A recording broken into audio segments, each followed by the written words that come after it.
Gather round, friends, new and old, and welcome to the POWWOW podcast. We are on is this episode 8, Phil? Oh my God. It is. I am David. And I'm Philip. Yikes. We've been doing this for 2 months. Yeah. 2 months. We are 2 months old. I don't even know how we'll look. Maybe I'll have a beard by the time we go to year 1, to episode, whatever that would be. Can I hold you to that? I would like to hold you to that. Absolutely not. There is nothing more that makes me feel older. It really ages me. It truly ages me, and not in a good way. I've never seen you. I don't think I've ever seen you with more than like 2 or 3 days of stubble. Yeah, I try my best not to give in to that, not to adhere to that. At worst, I've gone like goatee for a little bit. We dare not delve into the whole beard conversation again. Right, of course. We Right. we have covered that. You know what's hilarious is that walking around my house these past few days, we're all in quarantine, and so everybody's doing what they will. Everybody's living their own life. I'm quarantine. Quarantine. What for? Well, just in quarantine days, we're all kind of. I'm kidding. I'm kidding. I see. COVID. I see.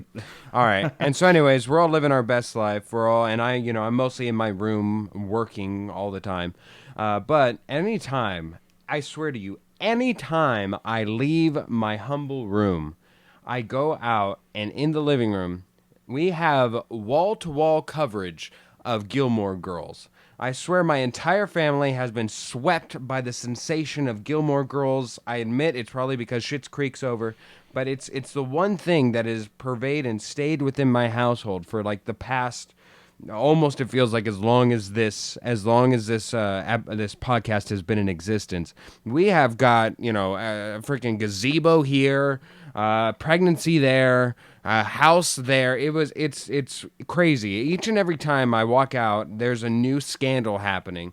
And having lived in California and taken the Warner Brothers tour, it's so funny because I've been to where that gazebo is. I'm aware of the surroundings upon where the series and TV show takes place, and it's so out of this world to just continue to go and take my shower, be coming out of my shower, and see this gazebo, this famed gazebo that Gilmore Girls features, and of course my family's always sitting on the couch watching it. It's quite crazy. You know what's crazy about the past couple weeks for me, or at least the other night. I don't even know why I said weeks. I don't know what it is, but whenever when you lie in bed and you can't sleep. Yeah. Yeah. So whenever that happens to me, it's these days in the past 2 years. 80% of the time, it's because I've got an idea for a script running through my head. Hey. And I can't, I'm like trying to piece it out, and I can't sleep because of that. And it's usually when I need to sleep because I got to get up early.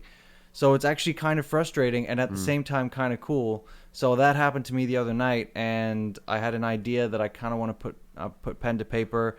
And then I'm also potentially writing a script with a friend coming up soon, but this time a feature length, so it'd be my first ever feature length screenplay. All right, well, that's all very exciting news, man. Congratulations. And I would say I wish you more happy and healthy sleep going forward, but I kind of don't. Just if you're gonna wish me anything, wish me whatever the opposite of procrastination is. Hard motivation. That's what I need. I wish you a mental laxative, that way you can get it all out before bed.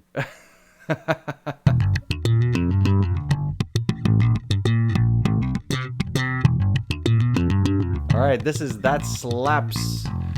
Every week we're going to bring you guys some form of entertainment, and usually going to be a song, but it could be anything. Could be a movie, could be a TV show. Phil, I'm going to let you go first. All right, so since we are in our theme of award season, and this particular episode we're going through a couple of award categories and what have you, one of them being, and this is not to ruin it because we're not giving it away what it is yet, but one of the particular nominations that we will have is intro music, and in that ilk, my That Slaps of this week is intro song from the one, the only Swiss Army Man original motion picture. It's quite good. It's original. It's also sung by Ratcliffe and Russo, the two main people in the film. Love it. Go check it out. It definitely slaps. You know, this is an interesting thing. We're obviously we're going to put together a playlist now that we have enough songs to really put a playlist together. It's a really diverse and interesting playlist. I don't know who's going to ever be in the mood to listen to this playlist. All right, mine is I'm going to do a bit of shameless promotion of some friends of mine. So this is kind of like the opposite of awards, the awards theme that we've got going. These are friends of mine in LA, both amazing artists, and they collaborated on a new song. It's called Dreams by Lee Brown featuring Julian DeVizio. And it is produced by the entertainment company Sparum Entertainment, which is run and owned by my friend Patrick Boyanich. He's the man. He got me through the beginning of quarantine, him and his mom. Thank you, guys. And go listen to Dreams by Lee Brown featuring Julian DeVizio. It slaps. Alrighty, folks. Some weeks ago, we put out a sort of virtual suggestion box for topic ideas that you, our audience, might have had. And we had a lot of good ones. And what I did was I put out a poll for each topic that was suggested. I put out a poll to see if people liked that idea. And at least that's how it started, because the polls sort of kind of turned into jokey things where, you know, you suggested something and I found a pun or something and I put out a poll and people voted for their favorite answer. Anyway, so someone suggested that we talk about old cartoons. And the poll that I put out was today's tunes suck versus Paw Patrol or something. And it was the only poll of all of the suggestions that we got. It was the only poll that came back unanimous. Everyone agreed that cartoons today suck to the max. And I decided today, once we decided to do this topic, to go watch an old episode of Tom and Jerry from 1949 called Heavenly Puss, where Tom dies and goes to heaven, but isn't allowed in because of how he treated Jerry for years, right? For his whole life, he tormented Jerry. And, oh my God, Tom, so there's all these other cats going through the gates, and they each check in with this other cat who's sort of like, oh, you got flattened by a steamroller. Oh yeah, you go right ahead.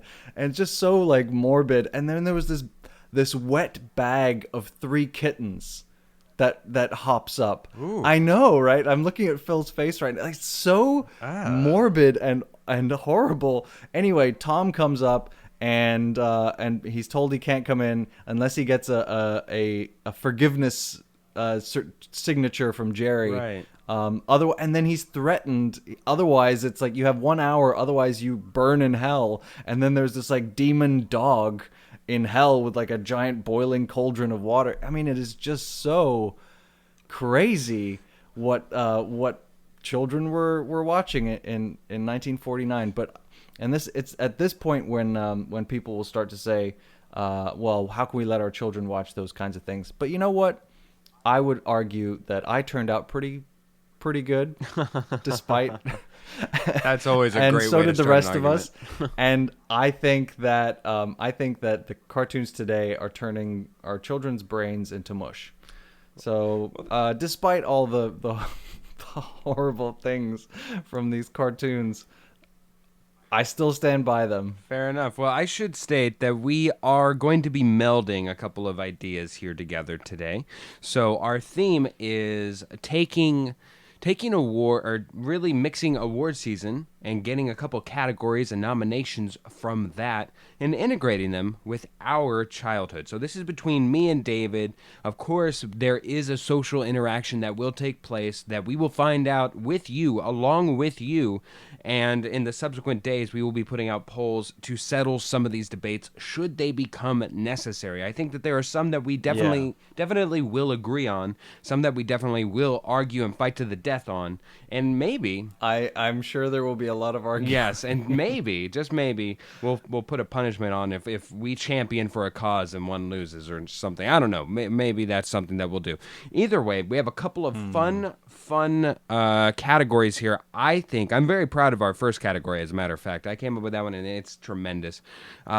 Let's see whether or not. Let's list our nominations. I think we'll probably go back and forth on who lists the nominations. Maybe maybe our personal second will say, well, it was a nice little gesture, but I really want to champ. And we'll go 3, 2, 1, list who we think the winner should be. If we disagree, we'll each get 10 seconds to make our case for who we think the winner is. If the other person's not persuaded, then we will take it to you, the listener, in subsequent days, following our Instagram, following our socials. We will have you decide in next week's podcast, and once more, we will announce those delayed winners. Are you ready, David, for this? I think the people are ready. Am I good to go with our first nomination? Go ahead. All right. Our first category is Best Meme Material. Best Meme Material. Our first nominee, Arthur, SpongeBob, Tom and Jerry, and Looney Tunes. Do you have a clear-cut winner for this category, David, in your head? I'm a little bit torn. Okay. I have one that I think should win as well. The one that I think clearly should win. It is close between two. If I were to be giving an expert critique opinion, I would say it's between two. This is definitely a strong two-headed race. The other two are worthy nominees, but not really in the running for this particular nomination. It's a shame that one has to lose, but I think, are you ready to commit to a pick? Yes. All right, here we go. I'm going to count down 3, 2, 1, and then on that next beat, we will give our winner. Here we go. 3, 2, 1. Arthur. Tom and Jerry. Oh, wow. Not at all who I thought was a second place. Do you think I was going to say SpongeBob? SpongeBob. And I think I should make the case for SpongeBob here if you're not going to. Go ahead. I think that there is a huge volume of memeage to be had from SpongeBob. Yes. But I was torn between SpongeBob and Tom and Jerry. The reason, so I think volume took a step to the side in favor of just the sheer innuendo that you get from so many Tom and Jerry memes. Like, it is just, the innuendo is so obvious and amazing. Obviously you don't pick up on it as a kid, but there's just so much sexual innuendo in Tom and Jerry, and I've seen some really, really raunchy memes. Wow. From Tom and Jerry. I should say you're absolutely right about the volume for SpongeBob. I think that if it were a volume one, it for sure would have won. I would even argue that probably the most poignant and the biggest meme coming from SpongeBob is that one where SpongeBob's got his back arched and he's looking, and then you misspell. You have like some capitalized letters you don't, so it's to make a point. You use that SpongeBob meme. That's probably the most poignant. And other than that, it just creates a lot of volume. I mean, there's so many. There's so many. So for volume, yes. But if we're going for quality, which is what I chose to enlist my nomination for, Arthur, nothing beats the fist for Arthur. There's even some, like you said, there's some fun innuendos that you can have there. There's one of Arthur buckling his pants, and it's just fantastic. It's fantastic talking. There's also the one with DW looking down with the glasses while in the summer. There's a vault, an absolute vault of Arthur memes, and I would hope that I can convince you. Have I convinced you? Because you're not getting me off of Arthur. No, you haven't convinced me. I'm just thinking about there's Jerry squirting like some kind of eclair into Tom's face. There's the French mouse, Jerry's cousin or whatever, where he's got his sword and he's looking for the cat and he's going pussy pussy pussy pussy pussy. There's there's just so many. So I think this might have to go to socials. All And right. I'm actually really excited. Yeah. I'm excited to see what people We think. are starting out in a full-out war, David, because I will not back down. Arthur deserves this. Looney Tunes, or excuse me, Tom and Jerry.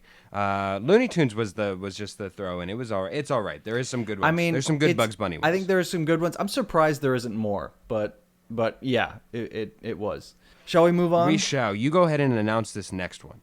All right. This award is for the best series for the younger audience. Yes. 6 and under, let's say. The nominees are Dragon Tales, Roly Poly. Oli. What is that? Roly Poly Oli. Roly Poly Oly. Obviously my nomination. Alrighty. Pingu, and Looney Tunes.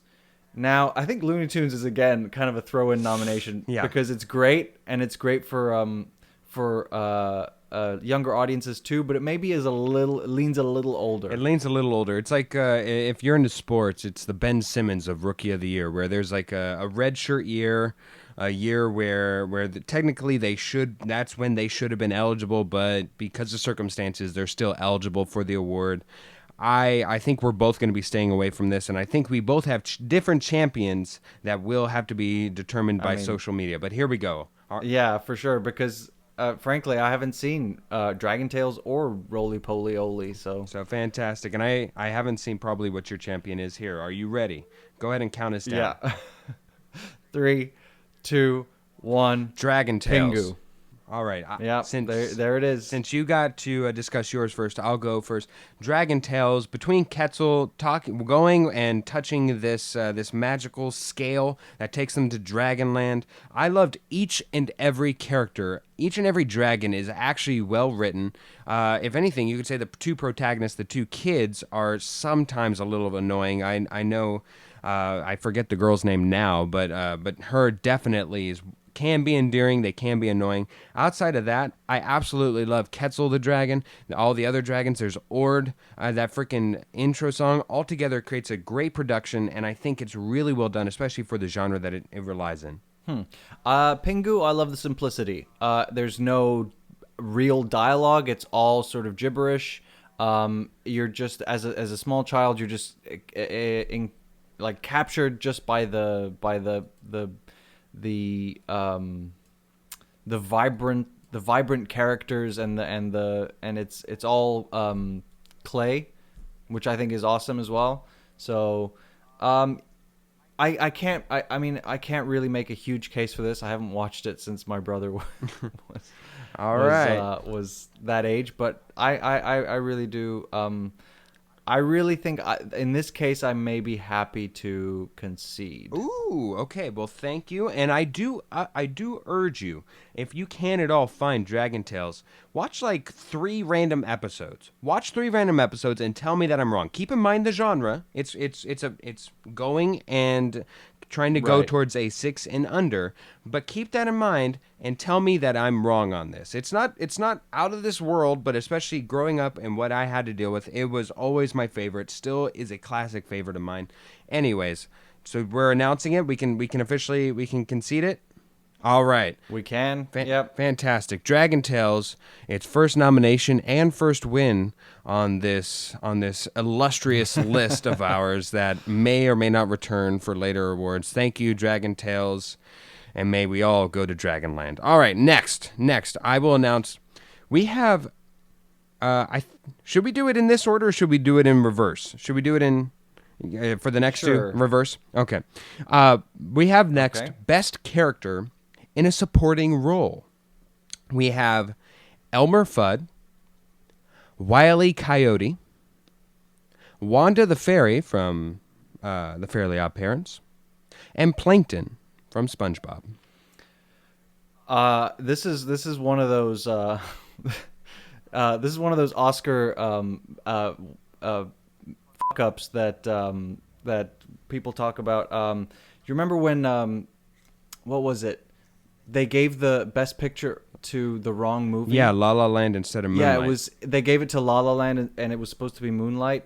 So I changed my nomination, one of my nominations, and it obviously didn't update on your document. So I changed Wile E. Coyote to Daffy Duck. Daffy Duck. Okay. Both Looney Tunes, but I figure that Daffy Duck definitely a more prominent supporting character. All right. I think I have my winner. Do you have yours? I do. All right, here we go. Let us count down. 3, 2, 1. Plankton. Daffy Duck. Wow. All right. We will never agree. we will never. Of course, whenever we are putting in the nomination, it kind of leads itself to do so. I will let you Right. start. Go ahead with your case for Daffy. Daffy Duck, I think, is one of the greatest cartoon characters ever created. He is hilarious, and he is in the same way that if you've ever watched The Office, Dwight is the only reason Jim is particularly funny, right? And Daffy Duck is a huge part of the reason that Bugs Bunny is particularly funny. I mean, Bugs is funny as well, but Daffy Duck so hilarious. He was one of my favorites and my sister's favorites when we were growing up. Yeah. All right. I will make the case for Plankton. One, he's a villain. I think that's automatically makes him. You have a reoccurring villain almost episodically. He's such a mainstay within there, and I think he's so well developed. He's one of those villains that you actually know. I think you can go across the land, and anybody who knows SpongeBob automatically knows him. You go to other shows, the villains don't necessarily go all the way. I think probably if you were to even go within the realm of Looney Tunes, maybe people would know Martian the Manhunter. Maybe. And I don't even think most people acknowledge him as a true villain. So I think that automatically that boosts his stature. He's so an accepting, loving figure to have a robot wife. That's fascinating. And he stars in a song. He has F is for friends who do stuff together. U is for you and me, and it's for anyone and anytime at all down here in the big blue sea. He is fantastic. We love Plankton. I think Plankton is absolutely worthy of this nomination and win. So here we go. Have I convinced you? Absolutely. You will not get me to vote for anything SpongeBob. All right. Well, Sorry, listeners. I know. I'm probably alone there. And when this goes to social, I may well lose, but I just can't. Like, I've never liked it, even remotely. But I really do feel strongly about a lot of Looney Tunes characters. But Daffy Duck as a supporting character, he is my favorite. So all right. So this one's coming at you, take it listeners. to social. All right. Go ahead and announce our next category list. All right, so this is for best character in a leading role with the nominees. This is a chock full, by the way. This one is heavy on the top. I love this category. This is very hard to discern. This is tough. Yeah, we have Mrs. Frizzle, wonderful. Bugs Bunny, we've already talked Classic. about Bugs Bunny. Yeah. Kim Possible. Now this is kind of a whole different type of children's cartoon. Mm-hmm. And Jimmy Neutron, also pretty different to what we've seen so far. So, you got what you you would say is your favorite? This one is tough. This is probably my meme for you, where I could go in one of 3, 4. I could even actually go with any of the 4 and make a strong case. I got for 2. You. All right. I got 2 that I really love, but I do have a favorite. All right. No. I think here we go. Let's see if we can agree on this one. I think I have a favorite too. Go ahead and count us down and see if we can do this. I'm not sure we're gonna agree. 3, 2, 1. Mrs. Frizzle. Bugs Bunny. Come on, man. Come on. I do love Mrs. Frizzle, but my second was gonna be Kim Possible, actually. Kim Possible was my second. I love Kim Possible. Fantastic. Man. She's awesome. She is the absolute definition of a badass. Kim Possible. Hold on a second, because if Kim Possible was both of our seconds, does that earn her a place among the top? Should this be the lone 3-person social? I think it should. All right. I think if we got to figure out a way to do it, because there's no 3-answer polls on Instagram, but we'll figure something out. I think we can do it. All right. Make the case for Bugs Bunny. Or no, actually, it goes to me. Excuse me. I am very sorry. Mrs. Frizzle, she's she's very accepting. She has a cool pet. She has the coolest car around, which is a freaking bus. She's educational, and she's a little magical. What on earth is wrong with Mrs. Frizzle? Nothing. Even when she's sick, even on the day that she's sick, she goes in to teach. She is a badass power woman, a badass, B-word boss woman. She is absolutely everything that is good in a major. She was like a female empowerment, and she is so endeared, so endearing, that even when they recently updated her animation recently on Twitter was up in arms. Twitter was saying, somehow this is wrong. You need to do Mrs. Frizzle correctly, because she is such a powerful and poignant figure in all of our childhood. I cannot make a more powerful statement for Mrs. Frizzle. Absolutely. Go ahead, Mrs. Frizzle. Take your cake and eat it too. Yeah, I mean, look, I mean, I don't disagree. I just think that if we're looking at impact, I know that there's obviously an educational aspect to the Magic School Bus and everything. If we're looking at sheer impact and like scale and what Bugs Bunny is one of the most legendary, huge, awesome characters ever in the animated world. Bugs Bunny he's got wit, he's got attitude, the physical comedy, everything. His play with Daffy Duck and Elmer Fudd is some of the those are the biggest laughs of my childhood, were Bugs Bunny and Daffy Duck. So I couldn't imagine anyone else winning this award. Bugs Bunny is the man.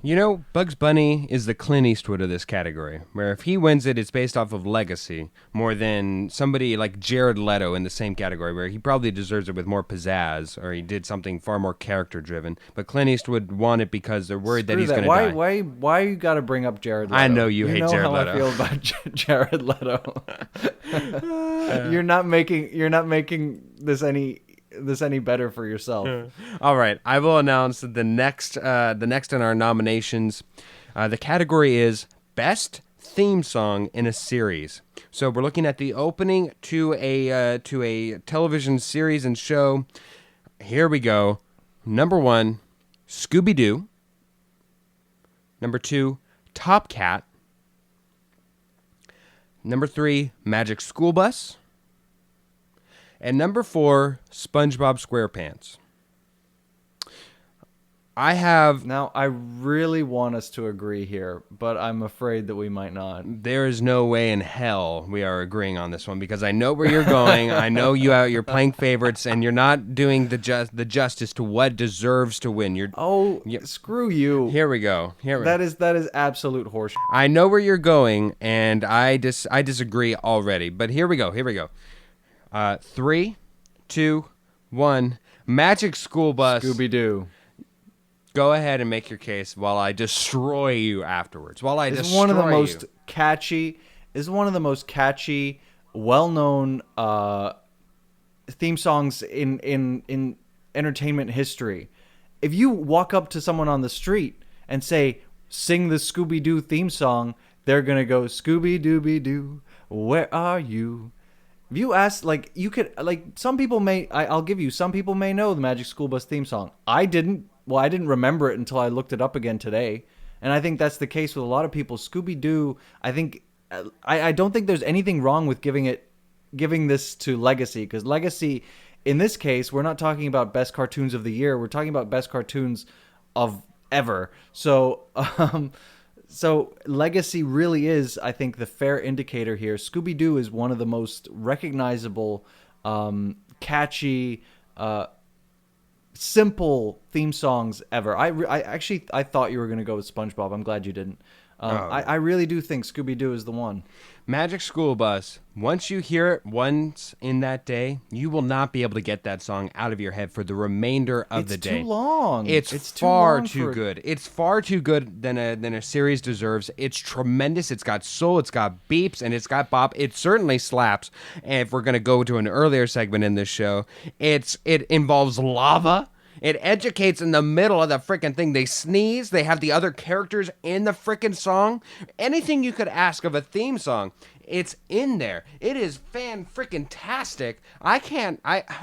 It blows my mind. Scooby-Doo is so cheap. It's so dated, and it's fine. They can Are you kidding me? They can repump It's also been revamped like a million times. Yeah. Scooby-Doo, like every time why is that a bad thing? Every time that they do a new Scooby-Doo show, they have the same sort of same sort of melody, and they revamp the song. They change the lyrics around here and there, and it's in order to make still it the core essence of what is the Scooby-Doo theme song. In order to freaking do it, they had to add a freaking vowel into his name. His name's not Scooby-Dooby-Doo. The song's called Scooby-Dooby-Doo. It's called a nickname. Yeah, nobody's like, hey, Scooby-Dooby-Doo, you want a Scooby-Dooby snack? No, it's the freaking Magic School Bus. They go to freaking lava and they get baked in a pie. It's freaking amazing. It's Magic School Bus. I will not lose on this. Oscars have never been this heated. Yeah, and well, I don't know about that. It's been pretty heated behind the scenes. The ceremony itself, at least. Yeah. All right, we move on to our final category. Go ahead and announce this one. We will definitely take that theme song into social. This one is the ultimate best franchise, and we're talking this like you can't make any argument against legacy here. Jeez Louise. Our nominees are Pokemon, Looney Tunes, Scooby-Doo, and Sesame Street. You know, I don't think Jane Fonda, whenever reading out the nominees, ever actively said it with a disgust in her voice. Hey, I didn't. There was no disgust. I respect. And the these nominees for best I really do. for best franchise. The only Pokemon, Looney Tunes, Pokemon, Scooby-Doo, Sesame Street. Shut up. I respect all these nominations. In fact, I think they're all very strong. The only one I have a problem with actually is Sesame Street and the only reason I think it's an incredible franchise and it could be a winner, but I have a problem that it's not the main Sesame Street was not animated. I see. So you think it's miscategorized to even be nominated here? Like Potentially, yeah, because we really were looking at animated things. I'm not it's there, so it's good, but because there were some animated aspects, and if you look at Scooby-Doo or Looney Tunes, there's live action movies. Oh yeah, yeah, but that came way later down the line, obviously. But anyway, anyways, best franchise. It's there. I will admit this is the one where your homerism actually does play a part into it, and we make 4 worthy candidates. I think that you can, even if I think most people will probably say Pokemon is probably the most it sounds outlandish whenever you first hear it, but whenever you think of the entire scope of it, how much of a global impact it has, how much the aftermarket has, it actually does make an impact, especially if not nationally, and globally for sure. If you're looking at it as a brand, oh my God, Pokemon would win this in 2 seconds. Like in terms of merchandise and all that stuff, like it really is huge. It dwarfs the others. Yeah. All right. I think. But that's not the point. That's not the point. Best franchise, I think, stands for a little bit more than that. I think it's all encompassing, even within the series and show. So, do you have your champion? Do you have your winner? I do. I have mine. We're gonna disagree, but here we go. 3, 2, 1. Sesame Street. Scooby-Doo. Yeah. This one I'm not gonna kill you on it, but why don't you go ahead and go for Scooby-Doo? Look, I really miss and I told that story about Tom and Jerry. I miss when the programs that I watched when I was really little weren't afraid to scare me, weren't afraid to weren't afraid to show me that burning in hell. I think it's hilarious. Back then, it didn't actually scare me or anything.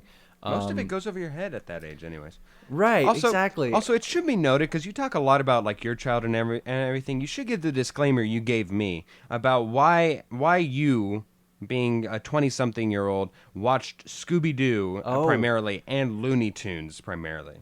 Right. I don't know that this is true or anything, but it's possible that because for example, the episode of Tom and Jerry. Basically, these are the programs that I watched. When I was really little, I was growing up in Africa, and there's a part of me that's saying maybe that's all we got. Like, we didn't get the most up to date Right. cartoons on our channels. You certainly didn't right? get PBS. That being said, when I was living in the UK and we had perfectly up to date TV, and I was like, or even in Germany, everything was up to date. You know, it's first developed country. We had, good TV. They were still showing old Looney Tunes, the very original Scooby-Doo from like the 50s and 60s or 60s, I think. I'm not sure. Yeah, it must have been 60s. Right. And Tom and Jerry, even those episodes that came out in the 40s. So even when I was living in developed countries, I was still watching those programs. Look, back to my point. I think Scooby-Doo was the original Scooby-Doo. The later ones, not so much, but it really wasn't afraid to be scary, despite being for kids. It wasn't afraid to be kind of spooky, and I loved that. You don't get that today, and so, and there's no denying, like, it's had a reboot after reboot. The franchise is absolutely humongous. The movies, the live action movies, it's only really, like, I mean, there was a recent movie, wasn't there, Scoob, but other than that, like, it seems to be dying down now, but it's had a 60-year legacy. I think that it's hard to deny that Scooby-Doo really is one of if not the best franchise for kids ever. I think Sesame Street is one of the most iconic franchises in this entire list. How many other categories? I think that there are people that would forget Velma, Fred, or Daphne. I think that there's like somebody who would not be able to name everybody in the franchise. What other franchise can you go down the list? Big Bird, Oscar the Grouch, Cookie Monster, The Count, Elmo. There's so many. Even some people would even say Dory herself, like the frickin' fish is or Dorothy, I think. Either way, there are so many characters in this world. It's Bert and Ernie. My God, there's so many valuable pieces to this franchise. Again, it stands in education. It transcends time and age. There's a lot of modern day, superstars and actors and actresses and music stars and people of all pulp culture who come forward into this section. And again, it's for PBS, so it's really hard to find an agenda. It's really far. It's lasted so long. It goes across all genres with music, with movies. Has tremendous characters. The upkeep is there. It's quality. It certainly hits its desired genre. It has defined characters that are also real life. It's absolutely tremendous. I think Sesame Street just deserves this more so than Scooby-Doo. Scooby-Doo is a very fine and qualified runner-up. Deserves a great silver, but it's Sesame Street all the way for me. I am afraid that when we take this to socials, maybe just because most of our listeners are American, and Right. you and I grew up, I guess, in two different worlds. Even though everything that I've named these are all American franchises, American shows. Absolutely. But Scooby-Doo and Looney Tunes and Tom and Jerry were definitely 100,000% the top three shows that I watched as a kid. Sure. So I don't know, like I mean, all the things you said about Sesame Street, like that, I didn't connect with those. Like never really, like, I like Sesame Street. I think it's great. In fact, I think it's amazing. But it's not something that I connect with, and I don't think it lives in the same world as the franchises that are Scooby-Doo and Looney Tunes. And that's fine. I mean, we can on this one we can respectfully disagree, more so than other ones like best theme song. If I lose best theme song, by the way, I don't know what I'm gonna do. I'm probably gonna do this next podcast bare-assed. I don't know what I'm gonna do. I don't see how you can disagree with see me on yourself that. in the mirror for the entire episode. I'm just gonna stand up and turn around, and the next podcast we'll talk about some bullshit, and then I'll just make sure that you just have to stare at my hairy ass for the entire episode because you somehow God. convinced people that You know- Scooby Dooby Doo is a better theme song than Magic School Bus in all of its glory and all of its composition. You know, this has really been this has really been a bunch of nonsense because we've given out one award out of 6 categories. I know. The one that I would, and the one, you if know- I'm being honest and fair, because I do want to be legitimate here, the one that I think you have the best case for, that I would, if I'm going to be generous and give one back to you, it would be Daffy Duck. Daffy Duck is the closest argument for me that you can make on this list that we disagree on. Everything else, you're just dead ass wrong. But that's all right. That's all right. We will leave it to the peoples to decide. And I swear to God, people, if you let me down, and they're just going to do this in spite of me now, Hey, don't let him threaten you, okay, listeners? Do not let him threaten you. Please be honest with us. I honestly, I'm worried that I think most listeners are going to agree with you, Phil. But I'm a man of the Power people. to the people. Oh, shut up. I represent. No way. I really do. I stand by my choices. All right. I really do think that you're just dead ass wrong. We will put it to the people. Please vote if you care as much as we do. We move on now to Fun Factoid of the Week. And again, we are full force all the way in to Oscar Award nomination season. So in the essence of that, in the ilk of that, I will go for my Fun Factoid of the Week. Spike Lee has acted in 10 of his own films, which I never really know how to feel about that. Whether or not it's just stroking yourself publicly just to say, look at what I'm doing. Or if it's more of like, wow, that is just some uber talent for Lin-Manuel Miranda to direct, star, choreograph, and all that stuff in his own stuff. I know Lin-Manuel specifically. Look, I think that it is kind of tickling yourself in public. You're kind of going like, well, no one's going to do better than I will at this. But at the same time, like, I find it hard to criticize that because it is, I can only imagine, I haven't really done it yet, to direct and act at the same time. Like, whew, that's tough. Right. Your Fun Factoid. Okay, yeah, also sticking with Oscar season, and I know I've talked a lot about Tom and Jerry, but this is actually an interesting one.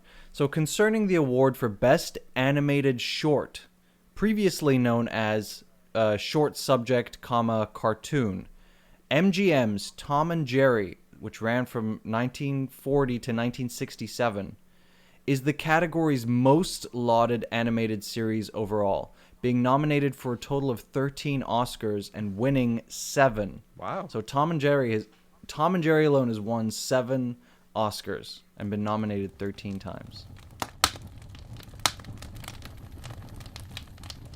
We go and move on to once more, and keeping in the theme of the entire podcast, we are going to be going to the Oscar nominations, give them one discussion before they become fully realized and some awards are actually given out. Now, David, you wanted to limit yourself to just the Best Picture nominees within all these categories, and I'm going to kind of go all around because it's just 2 different ways. That way we have 2 different flavors for everybody listening out there who some only care about Best Picture, some only care about everything. So we're really being flavored here, and mine exclusively are not going to be concerned about Best Picture. We will go for the same categories though, and since it's once more, I will limit us each to 1 discussion point if you feel out of the categories that you want to talk about. Otherwise, just quick hit. Here we go. All right. One we think will win. So out of all the Best Pictures, who do you think will win?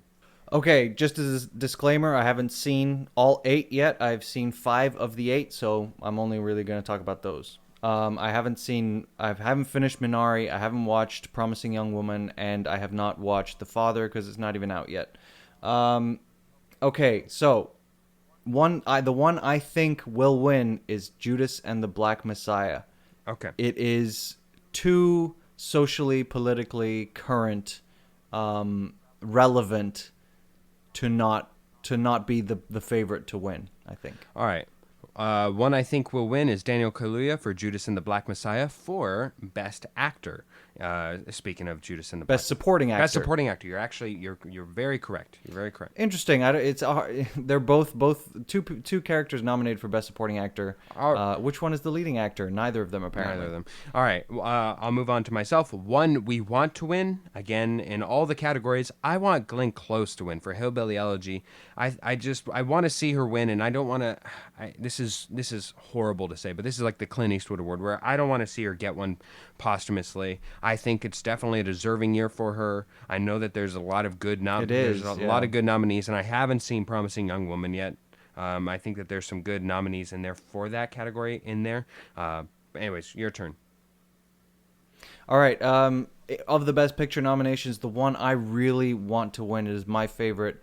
I'm not sure it will, but I really want Sound of Metal to win. I think it is the best movie that I've seen this year. We move on to notable snubs. Notable snub of the Best Pictures is, David? I couldn't pick between two. Hillbilly Elegy was really awesome. That's the one Glenn Close acted in, that she was nominated for. And The Devil All the Time. I remember, like, I watched it some months ago now. I remember really, really enjoying that movie and finding it to be very, very interesting, very good. So I would say that those were kind of snubbed. My notable snub across the spectrum: Eurovision getting no original score nod. I'm just kidding. Me and David actually, ironically, both saw that film, and I loved the music, and it did get a best original song nod out of that. Love that. And it's a great song. It is a great song. It's a great song. But the actual answer to this is probably the Mauritanian or Jodie Foster for not making a nomination. But I haven't seen it yet. I still want to see that, even though it's not nominated. I still want to see it. All right. Doesn't even deserve the nomination in Best Picture goes to David? I loved it. I really did. But it's so specific and weird. Mank. I think it's great. I really do think it's great. Yeah. But I'm not sure it really holds up. Just because it's like stylized does not necessarily mean that it's Best Picture, you know? Agreed. Doesn't even deserve the nomination, and I'm going to get a lot of flack with this. Onward, in the animated short category. I did not love it as much as anybody else. I realize that the field is small this year, so thus kind of why it feels like it got that nomination. But I think that there's, depending on whether or not you can go animated short versus short, I think Canvas is on Netflix and is a tremendous short that deserves it over this. I think that there's some other ones that probably deserve it with better stories. Onward did not do it for me. It feels like a Pixar nod. I liked Onward. I was going to say loved. I liked it. But I have seen one of the other nominations, Over the Moon, very recently, and it was so not good. So Onward, by comparison, is amazing. All right, we move on to the game, and this week is my week to decide. Remember, we are in week 2, forever more of a changed format for our game. We have an award-themed show, so I added this award-themed game. It's a game of over-under, and remember that me and David both will give out a game today, so there's a chance that both of us can win, both of us can lose, or maybe one of us wins, one of us loses. I will do my rendition of this game. It's a game of over-under. I'm going to give you a statement, David, with a number attached. I want you to then tell me whether or not you think it is over or under that number. 3 right answers to win. Here we go, David. Meryl Streep has the most nominations in Oscar history. She wears this crown by a big lead because the number of nominations she has is 26 and a half. Is it over or under 26 and a half? 26 and a half. It is nominations again, not wins. Right. I'm gonna. 26 and a. Oh God, that's hard. I'm gonna say over. It is under by a lot, but she still laps the field. But she is in the lead with 21 nominations. I believe second is Katharine Hepburn with like 12 or something. It's utterly ridiculous. All right, so you have one wrong. Next one. Robert De Niro has a more than respectable 2 Oscars to his name, but he has under 9 nominations. Ooh, I'm gonna say under.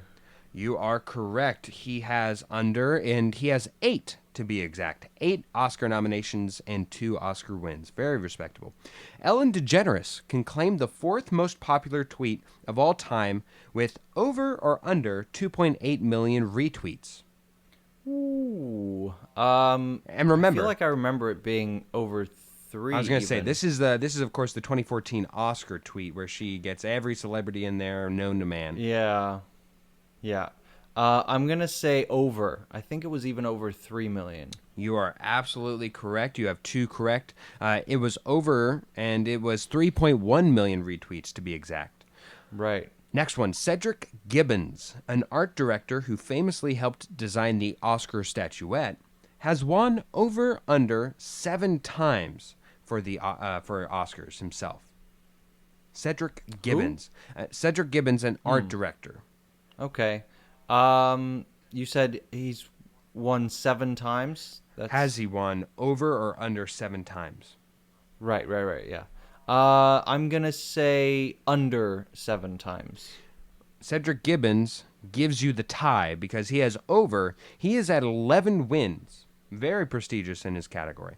All right, last one, the deciding one, David. You're currently at a tie. Yeah, wow. Here we go. No pressure. 2 and 2. No pressure. Steve Buscemi has been a part of Oscar-worthy films in his time, but does he have over or under the amount of Oscar nominations Steve Carell has? Ooh, I don't think Steve Carell has excessive nominations. I'm gonna say that Steve Buscemi has over the amount that Steve Carell has. You fell into my trap. I love it. Steve Buscemi has 0. He has no nominations whatsoever, despite being in Fargo. Damn. And I believe there's a couple others that I'm just forgetting at this current point in Now, time. see, I was taking that to mean like if you are in if you're a leading character in a Best Picture nomination, then that counts as a nomination. Oh, right? I see. No, I meant personally, and even Steve Carell, he has 1 Okay, nomination fair for enough. Foxcatcher. But either way, go ahead, All right. Hoffman. All right, so this one's a little bit different. So I have a Letterboxd account where I track all the movies that I watch and I give them a rating. Yes. Blah blah blah. So what I'm gonna do is I'm going to name the movie, one of the 5. Each question is one of the 5 Best Picture nominations that I have already seen. Okay. So not including the 3 that I haven't seen yet. I'm gonna give you the average rating on Letterboxd, and you tell me if my rating was higher or lower. Okay. All right, so we start out with Sound of Metal. Ooh. It has an average rating of 4.1.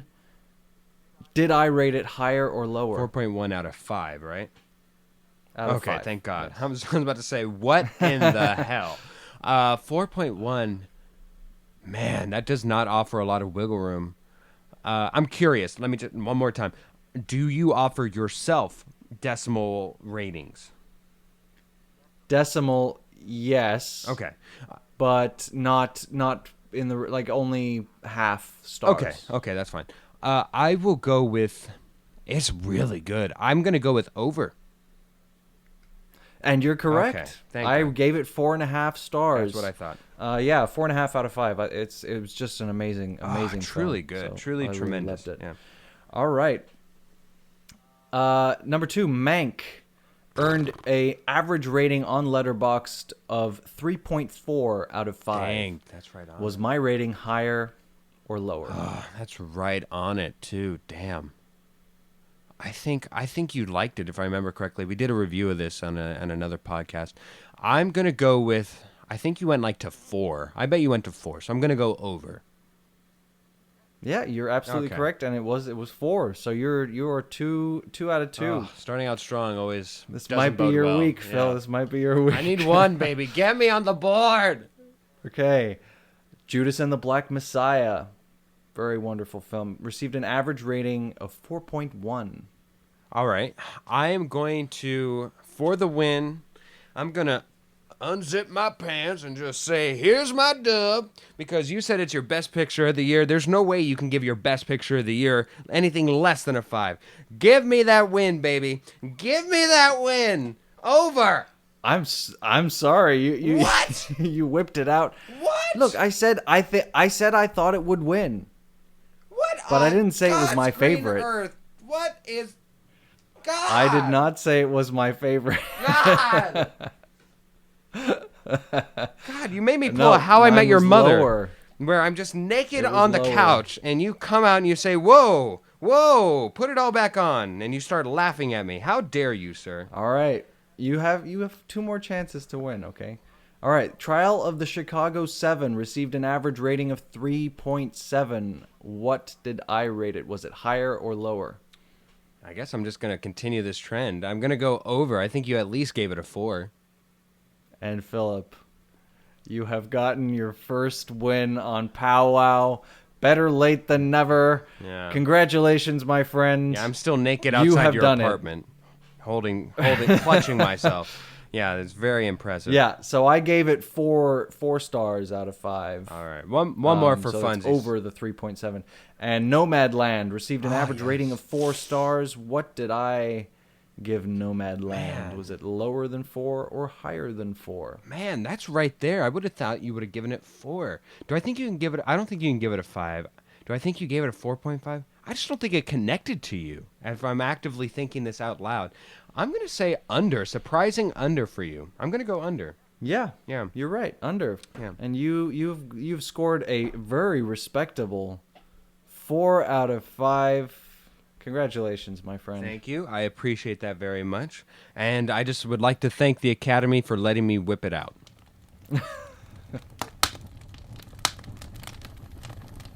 All right, we go to our last little mini segment. This one is random question of the week.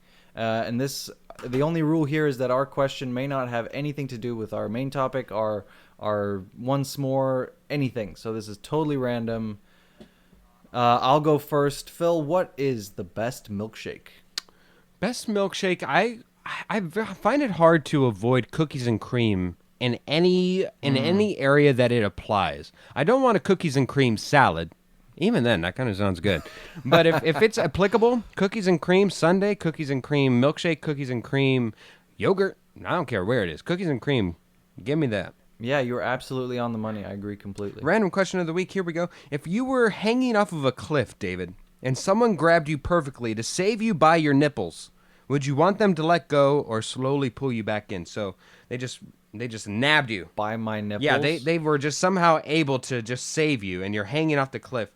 Are you saying let go, or are you having them pull you back in? No, pull me back up. My nipples aren't that important to me. All right.